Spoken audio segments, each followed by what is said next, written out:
ফিলিস্তিনে ইসরায়েলি বর্বর হামলার প্রতিবাদে ক্ষোভে ফুঁসছে ঢাকা।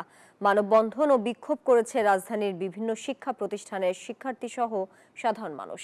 এ সময় নানান প্ল্যাকার্ডে ইসরায়েলি বর্বরতার বিপক্ষে, ফিলিস্তিনের পক্ষে নানাবিধ স্লোগান দেন তারা।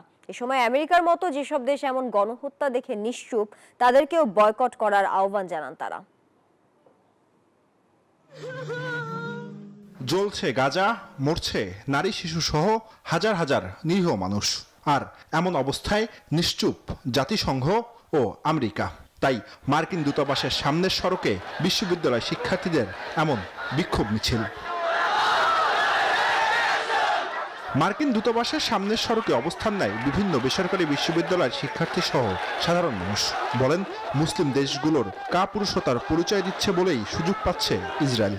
মুসলিম দেশ ছাড়া অন্য কোথাও যদি সামান্য পরিমাণেও কোনো অন্যায় হয়, সেক্ষেত্রে আমেরিকা এবং জাতিসংঘ মানবাধিকার নিয়ে আসে।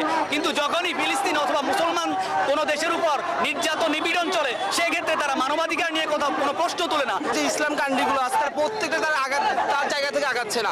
এখন আমাদের উচিত, আমি একদম পার্সোনাল হিসেবে মুসলমান হিসেবে আমার উচিত আমার প্রতিবাদ করা। এ সময় আমেরিকান এম্বাসি ঘিরে কয়েক স্তরের নিরাপত্তা ব্যবস্থা নেয় পুলিশ, সেনাবাহিনী, আনসার ও বিজিবি। কোনো শঙ্কা না থাকলেও সতর্ক অবস্থানে ছিল পুলিশ। সেনাবাহিনী প্লাস নেভি সহ একটা টিম আছে, এরপরে বিজিবি আছে। বান্ডেল থাকলে প্রতি সেনমানিতে টাকা বাঁচবে। বিকাশ সেনমানি বান্ডেল কিনে জিতুন প্রতি লেনদেনে। তারপরে আমাদের ডিপ্লোম্যাটিক সিকিউরিটি আছে, তো আমাদের কয়েক স্তরের নিরাপত্তা ব্যবস্থা আছে। এরকমের কোনো আশঙ্কা দেখছি না। এটা মিছিল এখন পর্যন্ত আমাদের কাছে শান্তিপূর্ণ মনে হয়েছে। এছাড়াও গ্লোবাল স্ট্রাইক ফর গাজার সঙ্গে সংহতি জানিয়ে বিক্ষোভ করেছে রাজধানীর বিভিন্ন বিশ্ববিদ্যালয়ের শিক্ষার্থীরা। বিক্ষোভ হয়েছে শহীদ মিনার ও রাজু ভাস্কর্যে। এ সময় তারা ইসরায়েলি পণ্য বয়কটের দাবি জানান।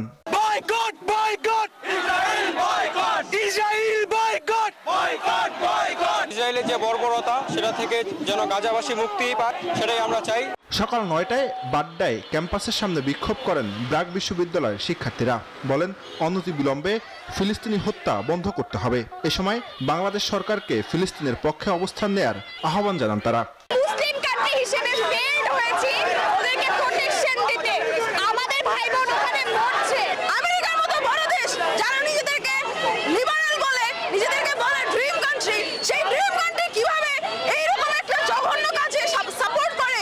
এছাড়াও ফিলিস্তিনে ইসরায়েলি আগ্রাসনের প্রতিবাদে রাজধানীর উত্তরায় বিক্ষোভ করে শিক্ষার্থীরা।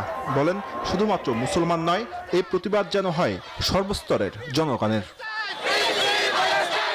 জুবাইর সানি, নিউজ 24, ঢাকা।